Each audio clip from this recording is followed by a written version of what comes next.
ஆவுடையாருக்கு சென்று வரணும். வந்தால் அவங்களோட வாழ்வியல் எப்படி சொல்கிறது, வாழ்நாளில் எவ்வளவோ அந்த கலங்கங்கள் அங்கே போயிட்டு வந்தாலே எல்லாமே நம்மளோட பாவங்கள்லாம் கரைச்சிடும். வெறும் புண்ணியம் மட்டும்தான் அங்கே கிடைக்கும். பாவ பதிவுகளே நம்ம உடம்புல நம்மளோட மையத்தில் கருமையத்தில் தோன்றவே தோன்றாது. அங்கே போயிட்டு வந்த ஒவ்வொரு மக்களுக்கும் இது என்னால் முடிஞ்சு நான் அறிஞ்ச ஒரு உண்மை. அதுவும் அங்கே சொன்னதில் நமக்கு தெரியாத, நம்ம சயின்ஸில் என்ன படிச்சிருக்கோம், சூரியன் சந்திரன் பூமி, இது மட்டும்தான் நம்ம சயின்ஸில் படிச்சிருக்கோம். ஆனால் நம்ம படிக்காத பல விஷயங்கள் நமக்கு அங்கே சொல்லி கொடுத்தாங்க. ஆனால் உண்மையிலேயே அதை நம்மளால் அதை உணர முடிஞ்சது. நம்மளோட சுத்தவெளி என்ன, சுத்தவெளியிலேருந்து நாம எப்படி வந்தோம், அந்த சுத்தவெளியிலேருந்து பூமி எப்படி உருவாச்சு, சந்திரன் எப்படி இதாச்சு, ஒன்றுத்துக்கும் அவ்வளோ தத்துவ விளக்கமாக நாம் அதில் எப்படி எப்படிலாம் வந்தோம், எப்படி எப்படிலாம் நம்ம வந்தோம், அந்த பரிணாம வளர்ச்சியை அவ்வளோ நம்ம அகத்தாய்வில் நம்ம உடம்பு நம்மளோட மனசு அகத்தாய்வில் நம்ம நிறைய கற்றுக்கிட்டோம். இதே இந்த பிரபஞ்சமாக நம்ம எப்படி வந்தோம் என்ன ஏதுன்றது ரொம்ப நல்ல ஒரு சிந்தனை அது உண்மையிலேயே. அதுவும் இல்லாமல் அங்கே போய் நம்ம தியானம் பண்ணும்போது இங்கெல்லாம் கிடைக்காத அந்த ஒரு தியானத்தோட ஒரு நிம்மதி அங்கே என்னால் உணர முடிஞ்சது. உண்மை நான் மட்டும் இல்லை, அங்கே இருந்த அத்தனை பேருமே அந்த ஒரு விஷயத்தை சுற்றி அந்த அந்த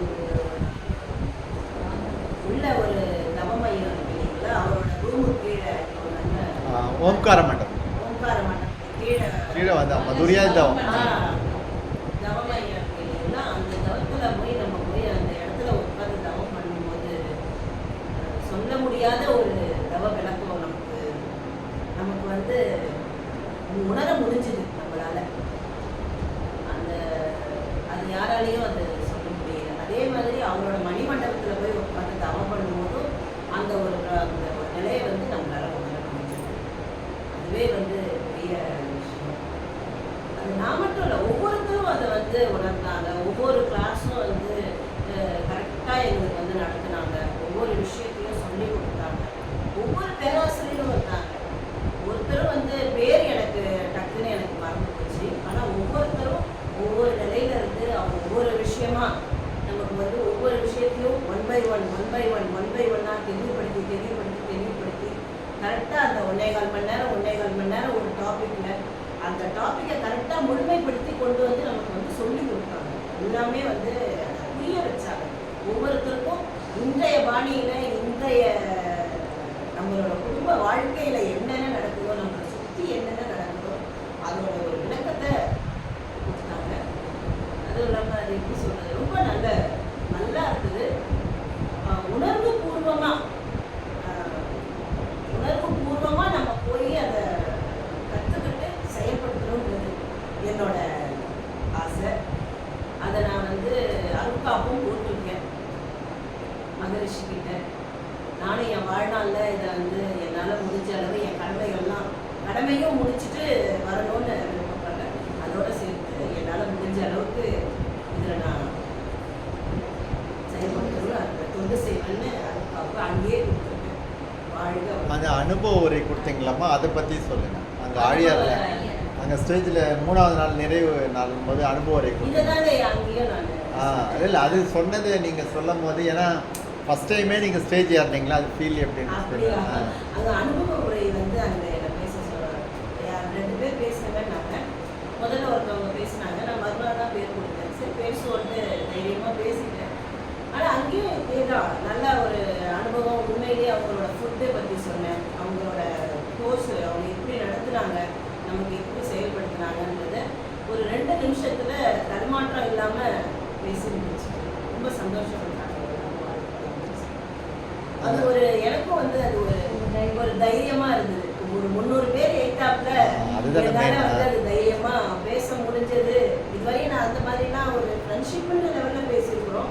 ஒரு 100 பேர் எய்தாப்புலலாம் பேசியிருக்கிறேன். ஓரளவுக்கு எங்கள் சர்க்கிள் அந்த இதுக்குள்ளே இருந்துக்கிறேன். ஆனால் ஒரு 300 பேர் யாருன்னே தெரியாத ஒரு மக்கள். ஆனால் இன்னொரு விஷயம், நான் தனியாக தான் போனேன். ஆனால் எனக்கு கிடைச்ச நண்பர்கள் எல்லாம் என் ஃப்ரெண்ட்ஸுங்கெல்லாம் உண்மையிலேயே வந்து ரொம்ப எப்படி சொல்கிறது, ரொம்ப நல்லா இருந்தது. எல்லாரும் அவ்வளோ ஒரு ஃப்ரெண்ட்லியாக, ஒருத்தருக்கு ஒருத்தர் ஒரு பாகுபாடு இல்லாமல், நம்ம இந்த மனவள கலையில் வந்துட்டாலே ஒருத்தருக்கு ஒருத்தர் பாகுபாடு வராது. அது வந்து அங்கே என்னால் உணர முடிஞ்சுது. அதுக்கப்புறம் வெளியே வந்து நம்ம 1000 மத கலவரம், அந்த கலவரம், மதம், இனம், வெறி அதெல்லாம் இருந்தாலும் அந்த ஆழியார் வாசல்ல நம்ம காலை வச்ச உடனே இது எல்லாத்தையும் மனிதனாக இருக்கும், வேற எதுவாகவும் நம்ம இல்லை. அதனால அதை என்னால் உணர முடிஞ்சு.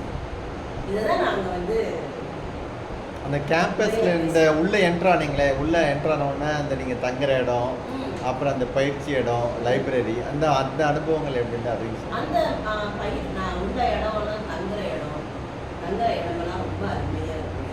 நான் 4 பேர் ஷேரிங்கில் போயிருந்தேன். ஆனால் சில பேர் காமன் இதில் போயிருந்தாங்க.